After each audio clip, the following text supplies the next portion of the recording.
പ്രശാന്ത് കൃഷ്ണ കൂടി തിരുവനന്തപുരത്ത് നിന്ന് ചേരുന്നുണ്ട്.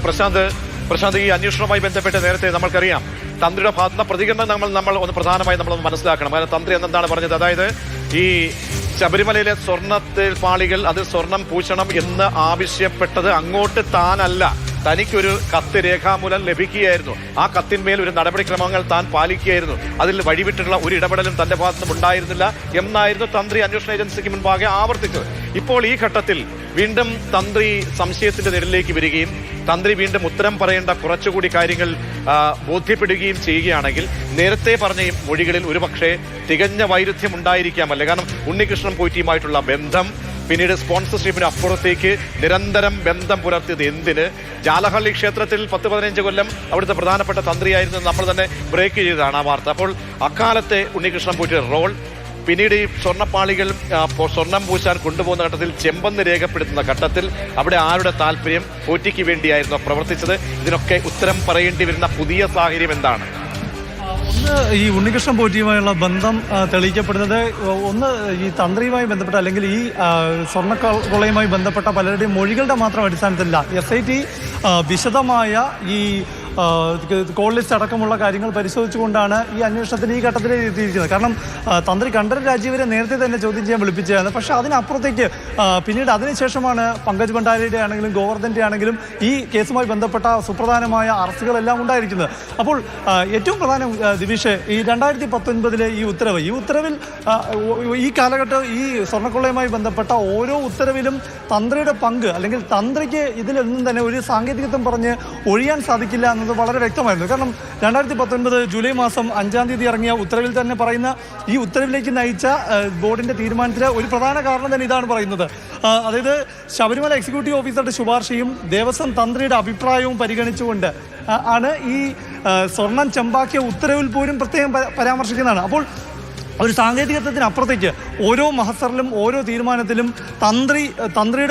തന്ത്രിയുടെ സാന്നിധ്യം തന്ത്രി എഴുതി ഒപ്പിട്ട് കൊടുത്തിരിക്കുന്നു. അപ്പോൾ തെളിവുകളെല്ലാം തന്നെ അല്ലെങ്കിൽ ഇത്തരം രേഖാമൂലമുള്ള നടപടി, ഇപ്പോൾ ദേവസ്വം ബോർഡ് പ്രസിഡന്റും ദേവസ്വം അംഗങ്ങളും എക്സിക്യൂട്ടീവ് ഓഫീസറും മറ്റു എല്ലാം അറസ്റ്റിലാകുമ്പോൾ അതിൽ പ്രധാനപ്പെട്ട ഒരു പങ്ക് തന്നെ തന്ത്രിക്കുമുണ്ട്. കാരണം എല്ലാത്തിലും ഇപ്പോഴത്തെ 2025 നടന്ന ഇടപാട് അത് 2019 സ്വർണ്ണക്കൊള്ള മറയ്ക്കുന്നതിന് വേണ്ടിയാണ് എന്ന് ഹൈക്കോടതി തന്നെ കണ്ടെത്തുന്നു. അപ്പോൾ 2025 2019 എല്ലാം കട്ടളപ്പാളി കേസാണെങ്കിലും ദ്വാരപാലക ശില്പത്തിലെ സ്വർണം കവർന്ന കേസാണെങ്കിലും ഇതിലെല്ലാം തന്നെ തന്ത്രിയുടെ അനുജ്ഞ വാങ്ങിക്കൊണ്ടാണ് ശബരിമലയിലെ ഓരോ കാര്യങ്ങളും ഈ ബോർഡുകൾ നടപ്പാക്കുന്നത്. അപ്പോൾ തന്ത്രിയെ പോലൊരു അവിടുത്തെ ഏറ്റവും പ്രധാനപ്പെട്ട ആള്, ശബരിമല അയ്യപ്പനെ സംബന്ധിച്ച് രക്ഷകർത്താ സ്ഥാനത്ത് നിൽക്കുന്ന ആള്, ശബരിമലയുടെ കാര്യത്തിൽ ഏറ്റവും അവസാന വാക്ക് അത് തന്നെയാണ് തന്ത്രി. അപ്പോൾ ആ തന്ത്രി നിഷ്കളങ്കമായി ഇതൊക്കെ ചെയ്യും. മാത്രമല്ല അവിടെയാണ് ഈ ഉണ്ണികൃഷ്ണൻ പോറ്റിയുമായിട്ടുള്ള ബന്ധം കൂടി വരുന്നത്. അപ്പോൾ ഉണ്ണികൃഷ്ണൻ പോറ്റി സ്വാഭാവികമായും ഇത്രനാൾ ബന്ധമുള്ള ഒരു വ്യക്തിയെ തന്റെ ഇംഗിതത്തിന് വേണ്ടി സ്വാധീനം ചെയ്തിട്ടില്ല എന്ന് പറയാൻ കഴിയില്ല.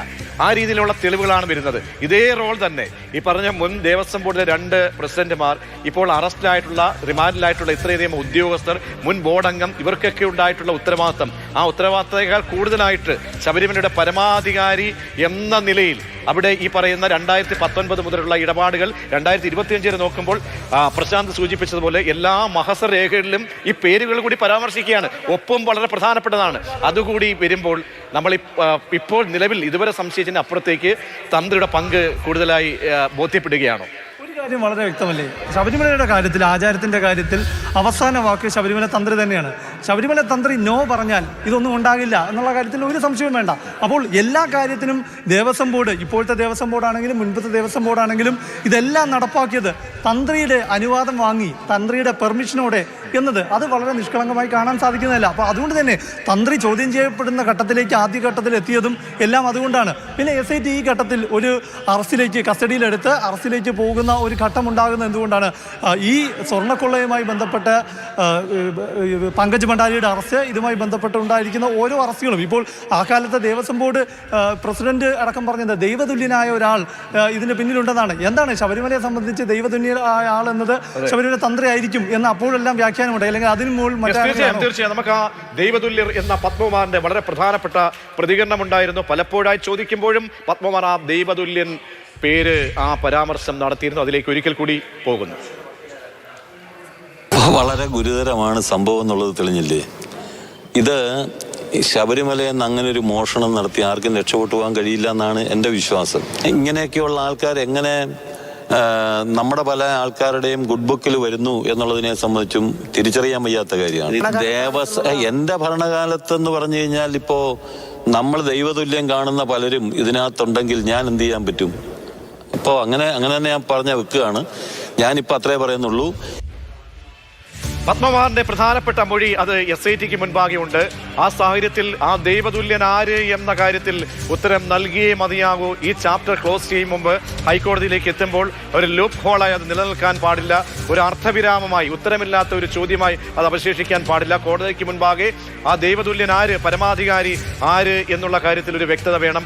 അതുകൊണ്ടായിരിക്കണം അന്വേഷണ ഏജൻസി വളരെ തിടുക്കപ്പെട്ടുള്ള ഒരു നീക്കത്തിലേക്ക് ഇപ്പോൾ പോയിരിക്കുന്നത്. ഇനി എന്താണ് നമ്മൾ ഇനി അടുത്ത ഘട്ടം എന്നത് ആകാംക്ഷയുടെ കാത്തിരിക്കുകയാണ്. പ്രത്യേകിച്ച് ഒരു അറസ്റ്റിലേക്ക് പോവുകയാണെങ്കിൽ ഇതൊരു ശബരിമല മണ്ഡലകാലമാണ്. അപ്പോൾ ഈ ഒരു സമയത്ത് ഒരു നിർണായക നീക്കം നടത്തുന്നുണ്ടെങ്കിൽ ഒരു സോളിഡ് എവിഡൻസ്, അത്രത്തോളം തന്ത്രിക്ക് എതിരായിട്ടുള്ള മൊഴികൾ, തെളിവുകൾ, ഇതൊക്കെ ഈ അന്വേഷണ ഏജൻസിക്ക് മുൻപാകെ ഉണ്ടായിരിക്കണം. അതുകൊണ്ടായിരിക്കണം ഈ ഘട്ടത്തിൽ ഒരു തിടുക്കപ്പെട്ടുള്ള ഒരു നീക്കത്തിലേക്ക് തന്ത്രിയെ ചോദ്യം ചെയ്യാൻ വിളിപ്പിച്ചിരിക്കുന്ന ഒരു ഘട്ടത്തിലേക്ക് എത്തി നിൽക്കുന്നത് നമുക്കൊരു പക്ഷേ വിലയിരുത്തേണ്ടി വരും. പ്രശാന്ത്, 2018 മുതൽ നിരന്തരമായിട്ടുള്ള ബന്ധപ്പെടൽ പോറ്റിയുമായിട്ട്, ഇപ്പോൾ പോറ്റിയുമായിട്ടുള്ള റോൾ, ആറന്മുളയുടെ വീട്ടിലേക്ക് നിത്യസന്ദർശകനായിട്ട് ഒരു പക്ഷേ മറ്റൊരു പ്രതിബന്ധങ്ങളുമില്ല. ഒരു തന്ത്രിയൊക്കെ നമുക്ക് കാണാൻ ചെല്ലുമ്പോൾ അപ്രാപ്യമാണ് അവരെയൊക്കെ മുന്നിലേക്ക് എത്തുക എന്നുള്ളത്. അപ്പോൾ അങ്ങനെ വളരെ കൂളായിട്ട് തന്ത്രിയുടെ റൂമിലേക്ക് അടക്കം പോകാൻ കഴിയുന്ന രീതിയിലുള്ളൊരു ബന്ധം ഇവർ തമ്മിൽ ഉണ്ടായിരുന്നു എന്ന് അന്വേഷണ ഏജൻസിക്ക് ഏകദേശം ബോധ്യപ്പെട്ട് കഴിഞ്ഞു.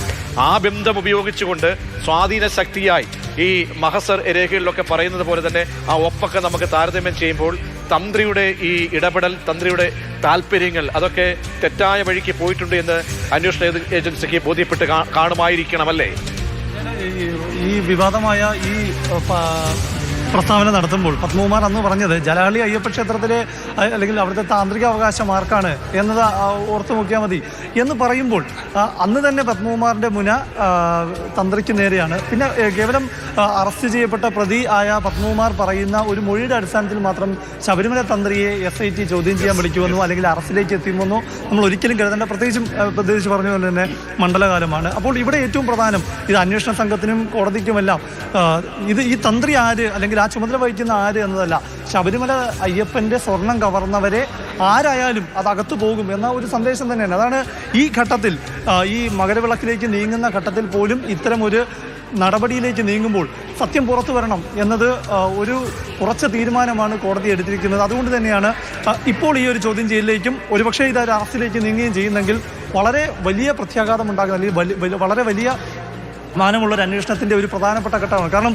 തന്ത്രിയാണ് ഈ ഘട്ടത്തിൽ ഈ കാര്യങ്ങളെല്ലാം, അതായത് ഉണ്ണികൃഷ്ണൻ പോറ്റിയുമായി ബന്ധപ്പെട്ട എല്ലാ ഇടപാടുകളും അല്ലെങ്കിൽ തന്ത്രിക്ക് അറിവുണ്ടാകും എന്ന കൂടി ധാരണയിൽ തന്നെ. കാരണം SITയെ സംബന്ധിച്ച് ഏറ്റവും പ്രധാനം ഈ ദ്വാരപാലക ശില്പത്തിൻ്റെ പാളി അല്ലെങ്കിൽ കട്ടളപ്പാളിയുടെ പാളി, ഇതെല്ലാം എവിടെ പോയി, ഇത് എവിടേക്കാണ് ഇത് കൊണ്ടുപോയിരിക്കുന്നത്, ഇത് ആർക്ക് മറച്ചു വിറ്റോ, ഇതിൻ്റെ പിന്നിലുള്ള റാക്കറ്റ് എന്ത്? അപ്പോൾ തന്ത്രിക്ക് ഇത് സംബന്ധിച്ച ഒരു ഉത്തരം തന്ത്രി പറയേണ്ടി വരും. കാരണം ഇത് അഴിച്ചു കൊടുക്കുമ്പോഴെല്ലാം, അതായത് ശബരിമലയിൽ നിന്ന് ഇത് അഴിച്ചു കൊടുക്കുന്നതെല്ലാം രേഖാമൂലമാക്കി കോടതി അന്നത്തെ ബോർഡ് ചെയ്തിരിക്കുന്നത്. അത് ഉത്തരവാണെങ്കിൽ പോലും, ഇപ്പോൾ ഉത്തരവിൻ്റെ ഭാഗമാണ് ഞാൻ വായിച്ചത്, ഉത്തരവിന് ശേഷം ഈ നടപ്പാക്കിയതിന് ശേഷം എഴുതുന്നതാണ് ഈ മഹസർ. വന്ന് കൊണ്ട് തിരിച്ച് സ്ഥാപിക്കുമ്പോഴും എല്ലാം തന്നെ കേവലം ഈ ഉദ്യോഗസ്ഥരുടെ മാത്രമല്ല ഈ തന്ത്രിയുടെ കൂടി സാന്നിധ്യത്തിലാണ്, അല്ലെങ്കിൽ തന്ത്രിയുടെ ചുമതലപ്പെടുത്തിയ ആളുടെ ഒരു സാന്നിധ്യത്തിൽ തന്നെയാണ് ഇതെല്ലാം ചെയ്തിരിക്കുന്നത്. അപ്പോൾ തന്ത്രിക്ക് ഒരിക്കലും ഒരു കാരണവശാൽ ഇതിൽ നിന്ന് ഒഴിയാൻ സാധിക്കില്ല. റിപ്പോർട്ടുകളെല്ലാം ഇവരിലൂടെ ആയിരിക്കണം കൈമാറി പോവുക. ഒരുപക്ഷെ തന്ത്രിയുടെ സാന്നിധ്യം ആ പ്രവർത്തികളിൽ ഒരുപക്ഷെ ആ സമയത്തില്ലെങ്കിലും ഇതിൻ്റെയൊക്കെ റിപ്പോർട്ടുകളൊക്കെ ഇവരിലൂടെ ആയിരുന്നിരിക്കണം. എല്ലാവരിലൂടെയും ഉത്തരവാദിത്തപ്പെട്ട ആളുകളിലൂടെ കൈമാറിപ്പോയതിൻ്റെ ഉത്തരവാദിത്തം ദേവസ്വം ബോർഡിന് എങ്ങനെയുണ്ടോ, ബോർഡംഗങ്ങൾക്ക് എങ്ങനെയുണ്ടോ, അതുപോലെയുള്ള റോളുകൾ, അതുപോലെയോ അതിൽ കൂടുതലോ എന്ന് ഞാൻ പറയുന്നത് അവിടുത്തെ പരമാധികാരിയാണ്. ദേവന്റെ സ്വത്തിന്റെ പരമാധികാരി, അവിടെ രക്ഷകർത്താവ് കൂടിയാണ്. അവിടെ നിന്ന് ഏതെങ്കിലും ഒരു സാമഗ്രി, ഒരു ഉരുപ്പടി അവിടെ നിന്ന് മാറ്റണമെങ്കിൽ തന്ത്രി ഉത്തരവാദിത്തപ്പെട്ട ആളാണ്. തന്ത്രിക്ക് അതിൽ സംശയം ഉന്നയിക്കാം. തെറ്റായ രീതിയിൽ എന്തെങ്കിലും ഒരു സംശയം ഉണ്ടെങ്കിൽ തന്ത്രിക്ക് അവിടെ പറയാം. കാരണം ഈ കൊണ്ടുപോകുന്ന ആൾ അത് അല്ലെങ്കിൽ ഈ നമ്മുടെ ഇവിടുത്തെ ടെറിട്ടറിയിൽ നിന്നും മറ്റൊരു സംസ്ഥാനത്തേക്ക് കൊണ്ടുപോവുകയാണ്. അതുപോലും പാടില്ലാത്തതാണ്. ദേവസ്വം മാനുവൽ അനുസരിച്ച് പാടില്ലാത്തതാണ്. അപ്പോൾ അങ്ങനെയൊക്കെ സംശയങ്ങൾ ഉന്നയിക്കാൻ കഴിയുന്ന ഒരു വ്യക്തി ഇത്തരം കാര്യങ്ങൾക്ക് കുടപിടിച്ചു എന്ന് പറയുമ്പോൾ തന്ത്രിയുടെ റോൾ എത്രത്തോളം കൂടുതലാണ്? ശബരിമല സന്നിധാനത്ത് വെച്ച് ചെയ്യേണ്ട പ്രവൃത്തിയായിരുന്നു ഈ സ്വർണം പുതിയലാണെങ്കിൽ സ്വർണം പൂശലടക്കമുള്ള പ്രവൃത്തികളെല്ലാം. അതെല്ലാം തന്നെ ഈ ഉണ്ണികൃഷ്ണൻ പോറ്റി എന്നൊരു വ്യക്തിയെ വിശ്വാസത്തിലേർപ്പിച്ച് ഇത് കൊടുത്തുവിടാൻ തീരുമാനിച്ചത്.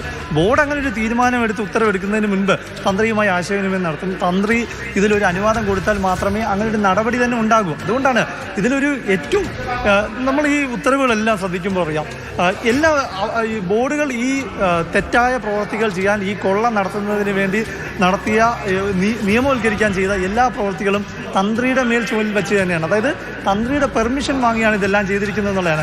ഇപ്പോൾ ശബരിമല കൊടിമരവും ഇപ്പോൾ മാറ്റിയ കൊടിമരവുമായി ബന്ധപ്പെട്ട്, കൊടിമരത്തിൻ്റെ മുകളിലെ വാജിവാഹനവുമായി ബന്ധപ്പെട്ട് വാജിവാഹനത്തിൻ്റെ വാജിയുടെ രക്ഷകർത്താവ് അല്ലെങ്കിൽ അതിൻ്റെ അവകാശ കസ്റ്റോഡിയൻ ഞാനാണ് എന്ന് പറഞ്ഞ് തന്ത്രി അത് കൈവശം വെച്ചിരിക്കുകയാണ്. സ്വാഭാവികമായിട്ടും ഇതെല്ലാം കൈവശം വെച്ച് അങ്ങനെ കൈവശം വയ്ക്കാൻ സാധിക്കുമെന്ന് മാത്രമല്ല, ഇതിൻ്റെ എല്ലാം കാലപ്പഴക്കം അടക്കം ഇപ്പോൾ ദ്വാരപാല ശില്പത്തിൻ്റെ പാളിയുടെ കാലപ്പഴക്കത്തിൻ്റെ പരിശോധന VSSC ഇതിന് ആഭിമുഖ്യത്തിൽ നടന്നുകൊണ്ടിരിക്കുകയാണ്. അപ്പോൾ ഏറ്റവും പ്രധാനപ്പെട്ട ഒരു തെളിവായി മാറാൻ പോകുന്നത് ഈ VSSCയുടെ റിപ്പോർട്ട് തന്നെയാണ്. പിന്നെ ഈ തന്ത്രിയുമായി ബന്ധപ്പെട്ട് ഞാൻ അടിവരായിട്ട് പറയുന്ന കാര്യം, തന്ത്രിയുടെ കാര്യത്തിൽ SIT ഒരു കേവലം ഒരു സംശയങ്ങളുടെ അടിസ്ഥാനത്തിൽ ഒരു ചോദ്യം ചെയ്യലോ അല്ലെങ്കിൽ അറസ്റ്റിലേക്കോ പോകില്ല അതാണ് നമ്മൾ ഈ പറഞ്ഞതുപോലെ തന്നെ. ഈ പ്രധാനപ്പെട്ട ഒരു കാലം നമ്മൾ സംസാരിച്ചതുപോലെ തന്നെ ഇതൊരു ശബരിമലയിലെ ഏറ്റവും കർമ്മപ്രധാനമായിട്ടുള്ള ഒരു സമയമാണ്. കാരണം ഈ 2-3 ദിവസം കൂടി കഴിയുമ്പോൾ മകരവിളക്ക് നടക്കാൻ പോവുകയാണ്. ആ മകരവിളക്കിലൊക്കെ തന്നെ പ്രധാനപ്പെട്ട ഒരു സാന്നിധ്യമായിട്ടോ അല്ലെങ്കിൽ ആ രീതിയിലൊക്കെ തന്നെ റോള് വഹിക്കേണ്ട ഒരു വ്യക്തിയാണ് ഈ കണ്ഠര് രാജീവര് എന്ന് പറയുന്ന വ്യക്തി. അപ്പോൾ ആ ഒരു സമയത്ത് ശബരിമലയുടെ രക്ഷകർത്തൃ സ്ഥാനത്തുള്ള ഒരു വ്യക്തി ഒരു നിയമ നടപടിക്കോ അല്ലെങ്കിൽ ഒരു ചോദ്യം ചെയ്യലിനോ വിളിച്ചാൽ പോലും ഒരുപാട് അതിൻ്റെ ഇമ്പാക്റ്റ് വളരെ പ്രധാനപ്പെട്ടതായിരിക്കും.